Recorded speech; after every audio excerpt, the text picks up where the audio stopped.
Well, until about July this year, we were doing very well, having almost an 8% increase, especially on overseas visitor arrivals, which is outside of Africa. But we did see a bit of a drop-off in August this year, though from the UK, we're still about 2.5% up year on year. Excellent.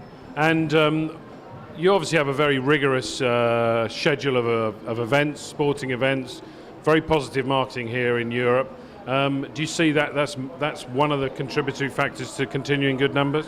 Yeah, I think the fact that we're hosting 2010 is a big thing for us, and the world is beginning to see South Africa in a different way, because we're now seeing ourselves as a destination that has come of age, if you want to put it that way, because we can actually host such a big event, and we're getting a lot more publicity than we had got before, so we have an opportunity to be on the world stage more than ever. And so now, as a mature tourism destination, that has probably different pressures in terms of standards, in terms of welcomes and things like that. South Africa is renowned for its welcome. Have those sort of standards maintained? Yes, we pride ourselves on the fact that we have a very good grading system, so that whenever you come to stay in accommodation in South Africa, it is graded and it's quality assured, and that also refers to the staff and the people that are trained, and we run a very good service excellence program in the country. So anybody coming out for the Lions tour or for the 2010 soccer should be in for a good welcome and good quality standards? Absolutely. Together with the sun and the people of South Africa and the value for money, you couldn't get a better deal.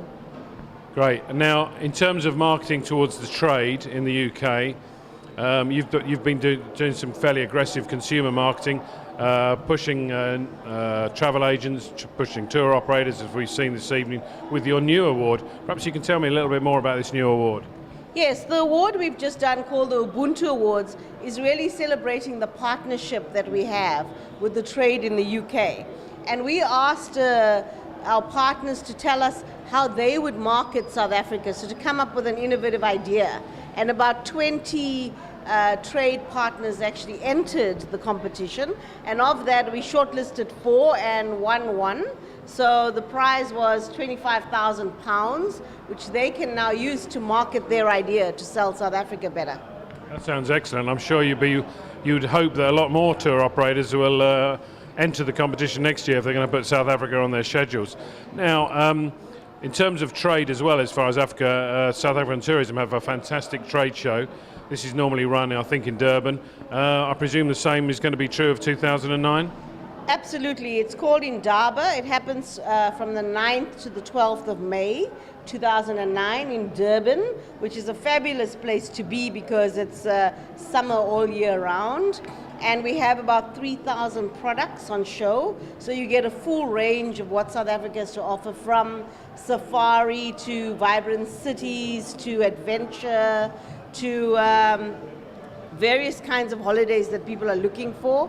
The variety that's on offer is all under one roof at Indaba, so we encourage the trade to attend because it gives them an idea of what's available, but also they can do business on the spot.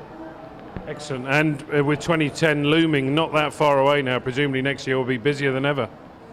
Yes, there's a lot more interest in South Africa with 2010 coming, and the Confederations Cup will be just after Indaba next year, and people will be able to see both the readiness and the passion that South Africa has to host such a big event. Excellent. So in general, things are looking pretty good for South Africa in the next 3 to 4 years, despite the economic conditions. Well, we understand that travel goes through peaks and troughs, but we are cautiously optimistic that we will meet our target to get 10 million visitors by 2010.